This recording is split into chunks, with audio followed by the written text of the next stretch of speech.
नमस्कार, जय भवानी. तर आज आहे अक्षय तृतीया.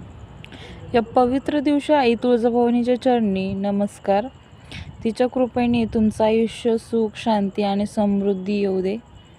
आजच्या दिवशी आपण स्मरण करतो आपल्या कुलस्वामिनीचं. आई म्हणजे की जे आई तुळजाभवानी. आई तुळजाभवानी शक्ती रूप, शक्तीचं रक्षण करणारी आणि संकटाच्या वेळी आधार देणारी माता आहे बरं का. असं मानलं जातं की अक्षय तृतीयेच्या दिवशी तिच्या चरणी केलेली प्रार्थना कधीच व्यर्थ जात नाही. म्हणून आजच्या या शुभ दिवशी मनापासून एकच प्रार्थना, आई तुझी कृपा आमच्यावर सदैव राहू दे. तिच्या कृपेने आमच्या आयुष्यात सुख, शांती आणि समृद्धी घेऊनच येऊ. जर तुम्हालाही आई तुळजाभवानीवर श्रद्धा असेल तर जय तुळजाभवानी असं कमेंटमध्ये नक्की लिहा. आणि व्हिडिओ आवडला तर लाईक करा, शेअर करा आणि सबस्क्राईब करायला नक्की